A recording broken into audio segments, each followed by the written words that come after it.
Hi hello నమస్తే welcome back to iDream media. ఈరోజు మనతో ఉన్నారు ఫైనాన్షియల్ అడ్వైజర్ అయిన రమేష్ పసుపులేటి గారు. సార్తో మాట్లాడదాం. నమస్కారం సార్. నమస్తే అండి.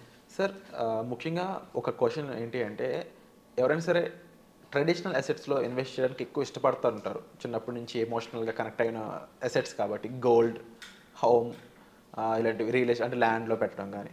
అయితే గోల్డ్లో పెట్టడం ఎంతవరకు కరెక్ట్ అంటారు, ఇంట్లో పెట్టడం ఎంతవరకు కరెక్ట్ అంటారు? వీటి మధ్య కాంపిటీషన్ వస్తే ఏది చూస్ చేసుకోవడం బెటర్ అంటారు? డెఫినెట్గా కంపల్సరీగా రెండు ఉండాలి. సో అందరికీ ఇప్పుడు సపోజ్ హౌస్ వైఫ్స్ చూద్దాం. సో హౌస్ వైఫ్స్ కానీ లేడీస్ కానీ, సో వర్కింగ్ ఉమెన్ కానీ ఎవరికైనా కానీ సెంటిమెంట్ ఉండేది ఏంటంటే ఒక హౌస్ ఉండాలి, కంపల్సరీ ఓన్ హౌస్ ఉండాలి. రెండోది ఏంటంటే గోల్డ్ కూడా ఉండాలి. సో ఈ రెండు యాక్చువల్గా మగవాళ్ళ కన్నా లేడీస్కి సెంటిమెంట్ ఎక్కువ ఉంటుంది. సో రెండు అందుకనే వాళ్ళకి ఈ రెండు సేమ్ ఇంపార్టెన్స్ ఉంటుంది. సో వాళ్ళకి ఇల్లు ఉండాలి, గోల్డ్ ఉండాలి. సో ఈ రెండిట్లో ఏది ముఖ్యం అంటే కంపల్సరీగా ఉన్న ఇన్వెస్ట్మెంట్లో డైవర్సిఫై చేసుకోవాలి. అలానే మొత్తం హౌస్లో పెట్టడం కరెక్ట్ కాదు, మొత్తం గోల్డ్లో పెట్టడం కరెక్ట్ కాదు. కొంతమంది ఏం చేస్తారంటే ఒక హౌస్ ఉందనుకోండి, సో ఇంకొకటి అమౌంట్ వస్తే ఇంకొక హౌస్ కొందామని చూస్తారు, లేదంటే ఇంకొక ఫ్లాట్ కొందామని అందులో ఇన్వెస్ట్ చేద్దామని చూస్తారు. ఆల్రెడీ హౌస్ ఉంటే గోల్డ్లో ఇన్వెస్ట్ చేయడం బెటర్. సో గోల్డ్ ఎప్పటికైనా లాంగ్ టర్మ్లో అప్రిషియేట్ అవుతుంది. డెఫినెట్గా 8 to 9% అయితే రిటర్న్ ఇస్తుంది. సో ఫ్యూచర్లో కూడా మనకి ఎప్పుడు గోల్డ్ కావాలన్నా కూడా మనం ఇమీడియట్గా లిక్విడిటీ ఎక్కువ ఉంటుంది గోల్డ్లో. అంటే ఇన్ కేస్ ఆఫ్ హౌస్ కానీ ఫ్లాట్ కానీ రియల్ ఎస్టేట్తో పోలిస్తే గోల్డ్ ఏంటంటే లిక్విడ్ అసెట్. సో మనకి ఎప్పుడైనా ఎలాంటి అత్యవసరం వచ్చినా మనం ఇమీడియట్గా పోయి లోన్లో పెట్టి డబ్బులు తీసుకోవచ్చు, లేకపోతే సేల్ చేసి ఇమీడియట్గా ఇప్పుడు పోయి సేల్ చేసినా కానీ మనకు అమౌంట్ టోటల్ అమౌంట్ ఇచ్చేస్తారు, ఈరోజు ఉన్న అమౌంట్ ఇచ్చేస్తారు వాల్యూ. అదే హౌస్ కానీ అనుకోండి, సో సిచ్యువేషన్ బట్టి ఆ టైంలో సైకిల్, హౌసింగ్ సైకిల్ అంటే బిజినెస్ సైకిల్ ఒకటి నడుస్తూ ఉంటుంది. సో ఆ టైంలో రియల్ ఎస్టేట్ సైకిల్గా నడుస్తుంటే మనకు తొందరగా సేల్ అవుతుంది, లిక్విడిటీ తొందరగా ఉంటుంది. ఇప్పుడు సపోజ్ 1-2 ఇయర్స్గా ఇక్కడ హైదరాబాద్లో చూస్తే కొద్దిగా డల్గా ఉంది. సో అట్లాగే ఉంటే మనకి టైం పడుతుంది, 6 months 1 year కూడా టైం పట్టచ్చు. సో ఎమర్జెన్సీకి ఉపయోగపడదు రియల్ ఎస్టేట్. సో అందుకని చెప్పేది, సపోజ్ ఆల్రెడీ గోల్డ్ ఉంది, హౌస్ లేదనుకోండి, డెఫినెట్గా హౌస్ తీసుకోవాలి. అసలు ఇప్పుడు దాకా హౌసే లేదు, ఉన్న అమౌంట్ అంతా గోల్డ్ ఇన్వెస్ట్ చేయడం అంటే కరెక్ట్ కాదు. ఫస్ట్ వచ్చేసి ఒక హౌస్ తీసుకోవాలి, దాని తర్వాత హౌస్ కానీ స్థలం కానీ తీసుకున్న తర్వాతనే రిమైనింగ్ అమౌంట్ గోల్డ్లో ఇన్వెస్ట్ చేయాలి. తర్వాత మిగిలిన అమౌంట్ ఇంకా ఫైనాన్షియల్ అసెట్స్ ఉన్నాయి, లైక్ మ్యూచువల్ ఫండ్ కానివ్వండి, లేకపోతే షేర్స్ కానీ, వీటిలో కొద్దిగా డైవర్స్ చేసుకుంటే ఇంకా మంచిది. అండ్ గోల్డ్ అనేది 2024లో ఇచ్చిన పర్ఫార్మెన్స్ ఏదైతే ఉందో అది 2025లో అలా ఉండే ఛాన్స్ ఉందా అంటారా? అటువంటి ఈవెంట్స్ అంటే ముఖ్యంగా బడ్జెట్ అనేది రాబోతుంది, లేకపోతే ట్రంప్ అనే పర్సన్ సైన్ చేయడం కానీ, and in future FIs in case వాళ్ళ ఓన్ కంట్రీస్లోనే ఇన్వెస్ట్ చేసుకునేటట్టు అయితే అప్పుడు లిక్విడ్ అసెట్స్కి ఏమన్నా ఇంపాక్ట్ అయ్యే ఛాన్సెస్ ఉన్నాయా? అండ్ అప్కమింగ్ ఇంకా రష్యా ఉక్రెయిన్ వార్ ఇంకా క్లోజ్ అవ్వలేదు.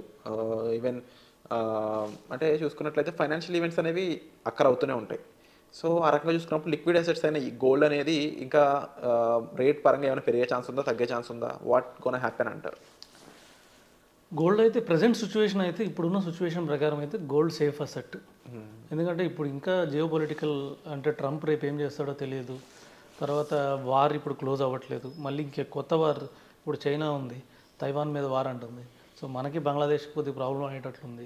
సో ఇలాంటి ప్రాబ్లమ్స్ ఉన్నాయి. ఇంకా వరల్డ్లో కూడా ఇప్పుడు ఇరాక్, ఇరాన్, సో లేకపోతే రేపు హమాస్, సో ఇజ్రాయెల్ ఇప్పుడు సైలెంట్గా ఉన్నాయి. మళ్ళీ నైట్ ఒక మళ్ళీ ఏమైనా మిసైల్ షూట్ చేసాయనుకోండి, మళ్ళీ స్టార్ట్ అయిపోతుంది టెన్షన్, పొలిటికల్ టెన్షన్. సో ఇప్పుడున్న సిచ్యువేషన్ అయితే కొద్దిగా గోల్డ్ సేఫ్ అసెట్గా మనం తీసుకోవాలి. ఇంకొక దేని మీద ఆధారపడి ఉందంటే మన బడ్జెట్ మీద కూడా ఆధారపడి ఉంది. రాబోయే బడ్జెట్ రేపు February 1వ తారీఖు న్యూ బడ్జెట్ వచ్చినప్పుడు, లాస్ట్ టైం బడ్జెట్లో ఏం చేశారంటే 15% ఇంపోర్ట్ డ్యూటీ ఉండింది గోల్డ్.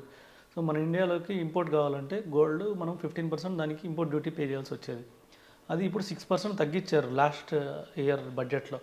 దానివల్ల కూడా గోల్డ్ చాలా మనకి రేట్ కూడా పెరిగింది. అంటే ఎక్కువ మనకి ఇంపోర్ట్ అయింది, ఎక్కువ సర్క్యులేషన్ అయింది. సో డెఫినెట్గా గవర్నమెంట్ కూడా ఎంకరేజ్ చేసింది.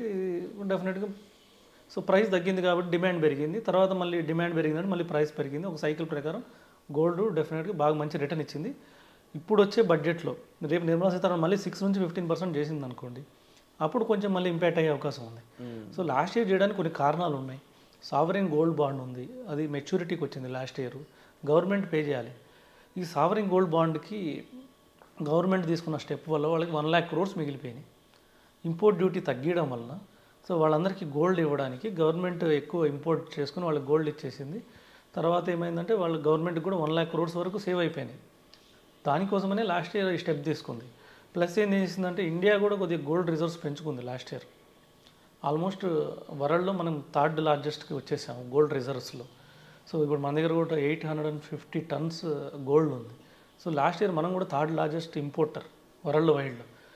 సో అలాగా సరే ఇప్పుడు ఆల్రెడీ చేసుకున్నాం, రిజర్వ్స్ వచ్చేసినాయి. ఇంకా చాలా అనుకుంటే గవర్నమెంట్ మళ్ళీ 6 నుంచి 15% రిజర్వ్ చేస్తే కొద్ది గోల్డ్ రిటర్న్ తక్కువ ఇచ్చే అవకాశం ఉంది. ఇట్లాగే వార్ సాగిపోయినా కూడా కొద్ది గోల్డ్ రిటర్న్ తక్కువ ఇచ్చే అవకాశం ఉంది. అట్లాగే రేపు ట్రంప్ మళ్ళీ ఏమైనా డెసిషన్ తీసుకున్నాడు అనుకోండి, అంటే క్రిప్టో కరెన్సీని ఎంకరేజ్ చేశాడు అనుకోండి, అప్పుడు కొద్దిగా మళ్ళీ గోల్డ్ రేట్ తగ్గే అవకాశం ఉంది. కానీ ప్రజెంట్ సిచ్యువేషన్ అయితే గోల్డ్ డెఫినెట్గా ఒక ఇన్వెస్ట్మెంట్.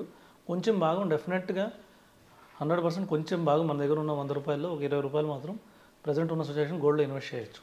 సార్ మరి అలాగే ముఖ్యంగా ఇంకొక అంటే కొంచెం స్టేట్మెంట్ చాలా విచిత్రంగా అనిపించవచ్చు బహుశా ఏమో, అంటే మార్కెట్ ఏదైతే 1 lakh రీచ్ అవ్వకుండానే గోల్డ్ మాత్రం 10 గ్రాములు 1 lakh రీచ్ అయ్యే స్కోప్ కూడా కనిపిస్తుంది అని కొంతమంది మాత్రం స్టేట్మెంట్స్ పాస్ చేస్తూ ఉన్నారు. కొన్ని న్యూస్ పేపర్స్లో కూడా ఈ న్యూస్ వస్తూ ఉంది. దీనిపై మీ స్పందన ఏంటి? డెఫినెట్గా రీచ్ కావడానికి అవకాశం ఎక్కువ ఉంది. ఇప్పుడున్న ప్రజెంట్ సిచ్యువేషన్ అయితే డెఫినెట్గా గోల్డ్కే పాజిటివ్ ఉంది. అంటే మార్కెట్ కన్నా ఈ ఇయర్ చూస్తే గోల్డే ఎక్కువ పాజిటివ్గా అనిపిస్తుంది. ఎందుకంటే మార్కెట్కి ఆల్రెడీ ఇప్పుడు మనం ట్రంప్ తీసుకున్న కొన్ని నిర్ణయాలు మార్కెట్ కొద్దిగా మైనస్గా ఉన్నాయి. ఆల్రెడీ రాగానే ఇమీడియట్గానే కెనడా మెక్సికో మీద 25% ట్యాక్సెస్ వేసాడు. తర్వాత నెక్స్ట్ ఏంటంటే మన ఇండియా మీద చైనా మీద కూడా 100% ట్యాక్స్ వేస్తానన్నాడు. ఓకే. సో మన మీద అయిపోయినా చైనా మీద 100% వేసినా మన మీద కూడా ఇంపాక్ట్ అయ్యే అవకాశం ఉంది. సపోజ్ మన మీద 100% కాకపోయినా 20%, 10% అయితే మనం ఇండియా మీద వేయచ్చని ట్యాక్స్ వేయచ్చు అన్నారు. అదే జరిగితే మనం ఎవరైతే ఎక్స్పోర్ట్ చేస్తున్న కంపెనీలు ఉన్నాయో వాటికి ప్రాబ్లం అవ్వచ్చు. ఇంకోటి ఏంటంటే డాలర్ స్ట్రాంగ్ అవుతుంది. డాలర్ స్ట్రాంగ్ అయ్యే కొద్దీ ఏంటంటే మన రూపీ వీక్ అయ్యే కొద్దీ మనకి రిటర్న్స్ రావు. ఎందుకంటే ఏదైతే ఎక్స్పోర్ట్ కంపెనీస్ చేస్తున్నాయో వాళ్ళందరూ వాళ్ళ గూడ్స్ అన్ని ఎక్స్పోర్ట్ చేయడానికి కానీ వీటన్నిటికీ డాలర్స్ రూపంలో చేయాల్సి వస్తుంది. అది ప్రాబ్లం అయింది. అలాగే ఇంపోర్ట్స్ కూడా ప్రాబ్లం అవుతుంది. ఇంపోర్ట్స్ ఏమవుతుందంటే మనం ఏది ఇండియాకి వచ్చినా కానీ సపోజ్ పెట్రోల్ వస్తుంది లేదా గోల్డ్ వస్తుంది, మనం ఏం చేయాలి, డాలర్స్లో పే చేయాలి. అక్కడ ఎక్స్చేంజ్ రేట్ ప్రాబ్లం అవుతుంది. ఎఫ్ఐఎస్ కూడా ఏం థింక్ చేస్తాయంటే ఈ ఎక్స్చేంజ్ రేట్లోనే వాళ్ళకి 2-3% లాస్ అవుతుంది. ఆల్మోస్ట్ 3% దాకా వాళ్ళకి లాస్ అవుతుంది. అంటే 83లో వాళ్ళు సేల్ చేయాలి. అదే అంటే రూపీ కొనుక్కోవాలంటే వాళ్ళు ఒక డాలర్ ఇచ్చేసి 80-83 రూపీస్ వస్తాయి వాళ్ళకి. రేపు మళ్ళీ వాళ్ళు డాలర్ కొనుక్కోవాలంటే 87 రూపీస్ పెట్టి కొనుక్కోవాలి. అంటే అప్రాక్సిమేట్లీ 3-4% డిఫరెన్స్ ఉంటుంది. అంటే వాళ్ళకి రిటర్న్ మైనస్ అవుతుంది 3-4%.